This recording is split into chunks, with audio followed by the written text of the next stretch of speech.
Brian Neiman, Brian Wilson, Mary Catherine Ham, today's newsmakers, and you, the Morning Majority. 105.9 FM. AM 630. WMAL. 8:07 on the Morning Majority. Been talking about this fight in the payroll tax extension. Who's right, who's wrong on this matter. House Republicans saying they want it for a full year. And the Senate Democrats passing a bill that said it would only go for 2 months at least, and then maybe we'll talk about extending it for the full year. Congressman Frank Wolf joins us from Virginia, a Republican, who has an interesting take on this whole situation. Yesterday, you were one of the few Republicans who actually voted against sending the bill to conference because you're totally against this extension in the first place, right? You don't want to extend the payroll tax extension at all. That's correct. I voted against the Senate bill, and I also voted against the House bill. And the reason is our country is broke. I voted against this a year ago when it came up. At that time, they said it was just going to be for one year. Now we're coming up to the second year, and there's talk of this going on for many more years to come. The national debt right now is $15 trillion. At the end of next year, it'll be $17 trillion. And as you may or may not know, I was one of the ones working with, pushing for the Simpson-Bowles Commission or the Gang of Six. But I think fundamentally the country is broke, and to be giving this away. So I think both sides really are sort of just trying to almost spend money we, quite frankly, don't even have. Well, that's a principled position, one that Brian Neiman here has espoused on this program. Good for Brian. I appreciate that. Yeah, he's with you on that. But let me just talk about the politics of the matter. You've had a vote now rejecting the Senate bill. I'm of the belief that you had the right to do that because the Senate rejected your bill, and you have a right to a conference to try to work it out, although it seems the Senate has gone on Christmas vacation. The end result, though, the political way this may play out, the perception in many people's eyes may be that the Republicans killed an opportunity for a tax cut. They're going to be responsible for taxes going up January 1. I mean, how do you overcome that perception? Brian, I'm probably not the best person to ask that. I mean, one, I never signed the Grover Norquist no tax pledge. I think for a congressman to sign a pledge to a lobbyist that he puts in a safe is fundamentally wrong. So I mean, I'm not with either party. I just don't think this is a good thing to do. So when you talk, and I understand the question, it's a fair question, but there are 55 million people now on Social Security. This is the beginning of defunding Social Security. 10,000 baby boomers every day go into the system. So I think others are going to have to say, what are the political ramifications? 2 weeks ago, my youngest daughter, I have 4 daughters and a son, had our 16th grandchild.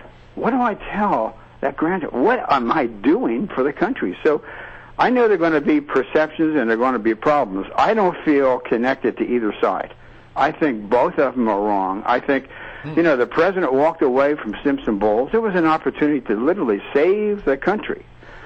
Then the Gang of Six had a good idea. People walked away. And then the so-called super committee, which fundamentally failed us. So it's hard for me to be arguing from either side, because I just don't think we should have done it. I just don't think we should. I mean, it's easy to vote to give things away. The easiest vote in Congress is to reduce taxes. The easiest vote is to just pander and say, we're going to give you more money. It's very easy.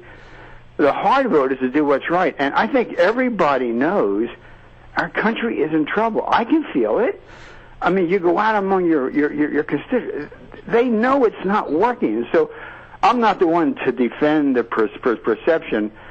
I think each person is going to have to live with their own vote. I'm the only member of the House that publishes my entire voting record. You can go online and see how I vote on every vote. I think it was a mistake to do this. It was a mistake to do it last year. Basically, what we have done in both the House and the Senate bill, we have given Warren Buffett and Jimmy Buffett a $2,000 tax break so we could just kind of push it off on our grandchildren. And I think you probably ought to ask somebody else as to what the perception is. There are going to be perceptions out there. I don't feel comfortable with either of the arguments. We shouldn't have done it. Congressman, I wonder, when you go home for Christmas. I am home. I live in my district. Yeah, I go home. I live in the same house I've lived in since 1960. So you are home. Yeah. I am home. When I'm in the Capitol, I drive 30 minutes and I'm home. But well, what do you hear from constituents, and are you doing any meetings in which you will explain why you voted against this during your time at home? Yes, I'll be out in the district all day today. I'll be in Winchester. I'll be meeting with the paper. I'll be meeting with the TV station. I'll be meeting with the radio station. I'll be meeting with constituents. People have known, though, I, along with Jim Cooper, a Democrat, and a few others, came up with the idea of this bipartisan commission. So, I mean, people in my district know, but do you know how long it will take to pay this back? Yeah. 10 years. It's like going to Disney and taking 10 years to pay it back. And has anyone looked at what the pay-fors are here? The pay-fors are raising your mortgage fees on new homes, mortgage homes. The pay-fors by freezing, for instance, you're going to freeze the pay of an FBI agent and a CIA agent who is side by side with the military in Afghanistan. We have lost a number of them. First person killed in Afghanistan was a constituent of mine, Michael Spahn, was a CIA agent. I went out several months ago to the ceremony they had at the agency where 7 people were killed, if you recall. I just think it's a bad idea. I know it's popular. I can explain this to anyone, and some will agree, and some will disagree. Well, I agree with you, but here's what I want to know. Why, because Republicans have been talking about deficits and talking about entitlements are the big problem. Why in the first place, why last year, well, if you're going to give a tax break, you're going to tax cut, do it from the rates or do it in some other form, but why was it taken from, the two things you can't touch were for me at least, were Social Security and Medicare. Everything else, if you want to give a tax break, a tax cut here or there for a year or whatever, go for it. But you just can't mess around with Social Security and Medicare if we're really serious about entitlements. Well, Brian, you're right. I think there are only 2 ways to deal with the economic situation of the country. Now, people might say there are other ways. There's that Simon and Garfunkel song, The Boxer, that they sang at Central Park. Man hears what he wants to hear and disregards the rest. Yeah. What we cannot disregard is there are only 2 ways to deal with it. 1, we have to reform the entitlements, and 2, we have to bring in additional revenue. Every person listening today paid more taxes last year than GE. GE paid no taxes, yet I found out through the Library of Congress they were one of the largest taxpayers in China. And so you got to reform the tax code. You got to shut down some of these tax earmarks. They are tax earmarks.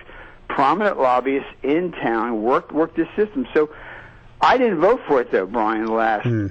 I had the same feeling last year, and I feel it doubly so. And I'll tell you, anybody knows now the country is in trouble. Yeah.